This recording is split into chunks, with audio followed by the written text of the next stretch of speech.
पांडु अनंत कोटि ब्रह्मांड नायक अचिंत्य कल्याण गुणगण निधान सर्वेश्वर सर्वाधिपति अकारण करुणा वर्णालय कारण करुणा कारक सकल जन्य कल्य शापहारक परात पर ब्रह्म कंदर्प दलन जटियान जगदैक बंधु करुणैक सिंधु सच्चिदानंद नग्न भगवान श्री कृष्ण नंदनंदन यशोदानंदन ब्रजनंदन वृंदावनेश्वर एवं उनकी पहलादनी शक्ति राधा रमण बाधाहरण वृषभानुनंदनी वृंदावनेश्वरी भगवान श्री कृष्ण एवं राधा रानी जी के युगल चरणार बिंदुओं में दास का बार है। आप सभी के भीतर उस परमात्मा को प्रणाम करते हुए सिया राम मैं सब जग जान करो प्रणाम जोर जुग पान। आइए कथा के पूर्व संकीर्तन। राधे राधे गोविंद गोविंद राधे राधे राधे गोविंद गोविंद राधे राधे राधे गोविंद गोविंद राधे राधे राधे गोविंद गोविंद राधे राधे राधे गोविंद गोविंद राधे राधे राधे गोविंद गोविंद राधे राधे राधे गोविंद गोविंद राधे राधे राधे गोविंद गोविंद राधे राधे राधे गोविंद गोविंद राधे राधे राधे गोविंद गोविंद राधे राधे राधे गोविंद गोविंद राधे हरि बोल हरि बोल हरि हरि बोल हरि बोल हरि बोल हरि हरि बोल मुकुंद माधव केशव बोल मुकुंद माधव केशव बोल बोल कृष्ण कन्हैया लाल की जय। जय जय श्री राधे जय जय श्री राधे जय जय श्री राधे। कथा के पूर्व में अपने गुरुजनों को प्रणाम करते हुए आध्यात्म गुरु एवं भागवत गुरुओं के चरणारविंद में ध्यान करते हुए नमन करते हुए अखंड मंडलाकारं व्याप्तं येन चराचरं तत्पदं दर्शितं येन तस्मै श्री गुरवे नमः। ध्यानमूलं गुरुर्मूर्ति पूजामूलं गुरुपदं मंत्रमूलं गुरुर्वाक्यं मोक्षमूलं गुरु कृपा। अपने भागवत गुरु जी के चरणों में कोटि कोटि नमन करते हुए अभिनंदन करते हुए कथा में जो पूर्व प्रसंग था, राजा परीक्षित पूछते गुरुदेव मैया यशोदा और नंद बाबा ने ऐसा कौन सा पवित्र साधन किया था जिसके कारण उन्हें भगवान के बाल लीलाओं देखने का सौभाग्य प्राप्त हुआ,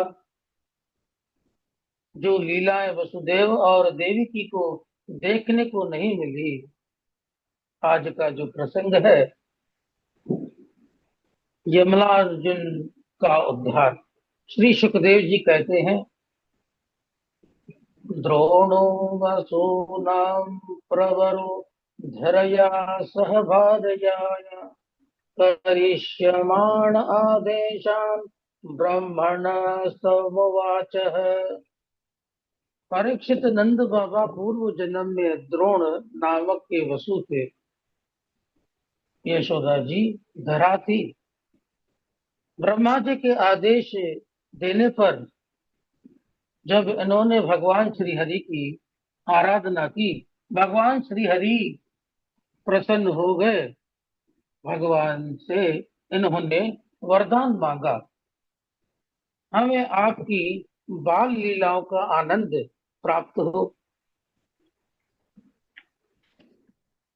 भगवान श्री हरि ने कहा, ऐसे ही होगा। परीक्षित, आज इसी कारण नंद और यशोदा को भगवान की बाल लीलाओं का सौभाग्य प्राप्त हुआ। एकदा गृहदासीषु यशोदानंद गेहिनी कर्मांतर नियुक्तासु निर्ममंथ स्वयं दधी।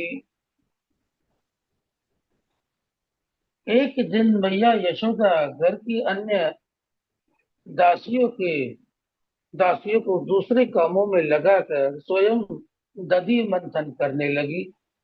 उसी समय कन्हैया आए, मैया की गोदी में चढ़ गए। मैया ने दधि मंथन बंद कर दिया, कन्हैया को दूध पिलाने लगी। इसी समय मैया की दृष्टि आग में चढ़े हुए पूर्व गंगा गाय के दूध पर पड़ी, जो उफान कर अग्नि में गिर रहा था। मैया ने जैसे ही देखा, अतृप्त अवस्था में कन्हैया को छोड़ दूध उतारने के लिए दौड़ी। यह देख कन्हैया को क्रोध आ गया। उन्होंने एक पत्थर उठाया और दही के मटके को फोड़ दिया और बाहर आकर उल्टे उखल के ऊपर आकर बैठे स्वयं भासी मक्खन खाने लगे। और जब मैया दूध उतार कर आई और उन्होंने कई पीढ़ियों का दादा बाबा के जमाने का मटका फूटा हुआ देखा और कन्हैया को बाहर उल्टे उखल पर बासी माखन खाते हुए देखा, मैया को क्रोध आ गया। उन्होंने छड़ी उठाई और कन्हैया को पकड़ने के लिए दौड़ी। कन्हैया उखल से कूद कर भागे, आगे आगे कन्हैया, पीछे पीछे मैया। मैया थक गई, पसीने से लथपथ हो गई। तो कृपया शीत स्वयं बंदन ने कन्हैया स्वतः मैया के हाथों में पकड़ में आ गए। मैया ने सोचा कन्हैया बहुत डर गया, कहीं भाग न जाए, इसीलिए छड़ी फेंक दी और कन्हैया को उखल से बांधने का प्रयास करने लगी। जिस भी रस्सी से बांधती वह 2 उंगल छोटी पड़ जाती। मैया आश्चर्य में पड़ गई। जब मैया थक गई तो कृपा पूर्वक भगवान श्री कृष्ण स्वतः ही बंध गए।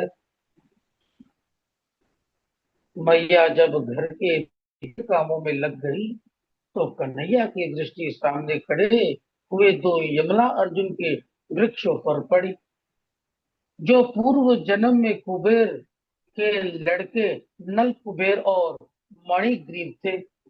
एक दिन यह मदिरा के नशे में मदोन्मत हो मंदाकिनी नदी में अप्सराओं के साथ जल क्रीड़ा कर रहे थे।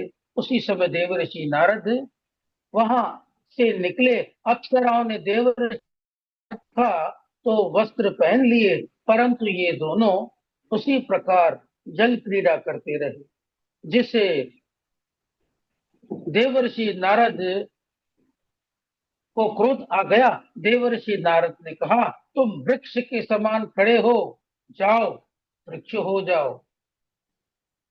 जब इन्होंने अनुनय विनय किया तो देवर्षि नारद ने कहा, द्वापर में भगवान श्री कृष्ण कृष्ण ने उन दोनों श्री कृष्ण तुम्हारे उद्धार के लिए आएंगे।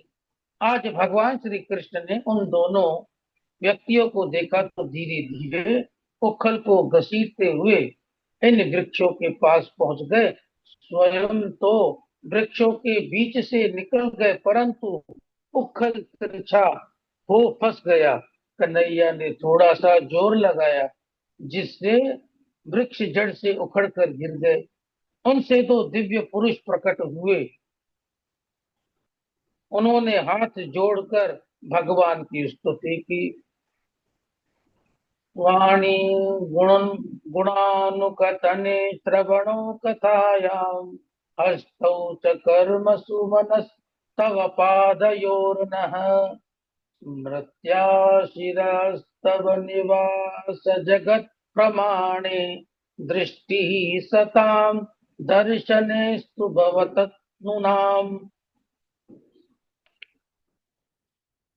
प्रभु, हमारे वाणी निरंतर आपके गुणों का वर्णन करती रहे, कानों में सदा आपकी ही कथा श्रवण करते रहे, हाथ आपकी सेवा में निरंतर लगे रहे, मन आपके चरण कमलों का स्मरण करते रहे, सिर आपके सामने झुका रहे, आंखों से हम संतों का दर्शन करें। इस प्रकार स्तुति कर नल कुबेर और मणिग्रीव ने भगवान के चरणों में प्रणाम किया, उनकी परिक्रमा की और अपने लोक को चले गए। जहाँ ब्रजवासियों ने वृक्षों के गिरने की आवाज सुनी तो दौड़े दौड़े आए। नंद बाबा ने कन्हैया को कल से खोला, पूछा, कन्हैया तुझे कौन बांध दिया था? कन्हैया ने कहा, मैया ने बांध दिया था। नंद बाबा ने कहा, कन्हैया अब मैया के पास मत जाइयो। कन्हैया ने कहा, ठीक है बाबा, मैं मैया के पास नहीं जाऊंगा। एक गोपी ने पूछा, कन्हैया जब मैया के पास नहीं जाओगे तो दूध किसका पियोगे? तो कन्हैया ने कहा, गैया मैया को पियो। सारा दिन कन्हैया नंद बाबा के पास रहे। रात्रि में जब बाबा के पास सोए तो यहाँ कन्हैया को नींद न आए और वहां मैया को नींद न आए। बाबा ने पूछा, कन्हैया क्या हुआ? कन्हैया ने कहा, बाबा मोए मैया की याद आ रही है। कन्हैया मैया के पास उठकर आ गए। मैया कन्हैया को देखा, हृदय से लगा ली। कहा, कन्हैया तू मोए छोड़कर कभी मत जज। कन्हैया ने कहा, हाँ मैया, तो के छोड़कर कभी न जाऊंगी। फल वाली परीक्षित एक दिन एक फल वाली फल बेचने आई। सुबह से शाम हो गई, परंतु किसी ने भी उसके फल नहीं खरीदे। कन्हैया को दया आ गई। कन्हैया ने कहा, मैया इसमें से कुछ फल हमें भी मिलेंगे। फल वाली ने कन्हैया की छोटी सी अंजलि को फलों से भर दिया। कन्हैया घर के अंदर आए, अपनी छोटी सी अंजलि में अनाज ले आए और फल की टोकरी में डाल दी। जब फल वाली अपने घर लौट कर आई तो उसने देखा उसकी टोकरी रत्नों से भरी हुई है। वह गदगद हो गई। गोकुल से वृंदावन जाना। गोकुल में जब अनेकों प्रकार के उत्पात होने लगे तब वो गोपों में वयोवृद्ध उपनंदन नाम के गोप ने ब्रजवासियों से कहा, यदि आप सभी कन्हैया ग्वाल बालों और गायों का हित चाहते हो तो हमें अभी यहाँ से अन्यत्र जाना चाहिए। एक गोप ने कहा, गोकुल को छोड़कर हम कहाँ जाएंगे? तब उपनंदन ने कहा, वनम वृंदावनम धाम पश्यव्यम नवकाननम गोप गोपी गवाम सेव्यम पुण्यादृतृण विरुद्धम। एक वृंदावन नाम का बड़ा ही पवित्र वन है, जो गोप गोपी और गायों के लिए सेवनीय है। वहाँ पवित्र यमुना नदी है और अनेकों उपवन है। उपनंदन ने जब इस प्रकार कहा, सभी गोपों ने उनका अनुमोदन किया और छकड़ों में सामान रख वृंदावन की यात्रा की। वृंदावन की महिमा का वर्णन करते हुए श्री प्रबोधानंद सरस्वती अपने वृंदावन महिमामृत नाम के ग्रंथ में कहते हैं, भातिर्तिष्ठ तले तले विटपीनां ग्रामेषु भिक्षामटु स्वच्छन्दं पिब यमुना जलं मल क्षीराणि कन्थां कुरु सम्मानं कलयाति घोरगरलं नीचापमानं सुधा श्री राधा मुरलीधरो भज सखे वृंदावनम न्यायजम। भैया, इसी वृक्ष के नीचे बैठ जाना, गांव से भिक्षा मांग कर पेट भर लेना, पवित्र यमुना नदी के जल का पान कर लेना, जो कुछ भी कटे, जो कुछ भी फटे, पुराने वस्त्र मिल जाए उसे पहन लेना।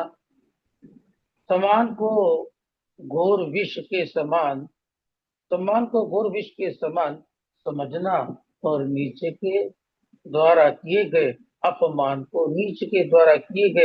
को अमृत समझते हुए निरंतर श्री राधा कृष्ण का भजन करना, परंतु वृंदावन का त्याग कभी मत करना। भगवान श्री कृष्ण और बलराम ने वृंदावन की शोभा को देखा तो प्रसन्न हो गए। जब कुछ बड़े हो गए तो बछड़े चराने लगे। बोले कृष्ण कन्हैया लाल की।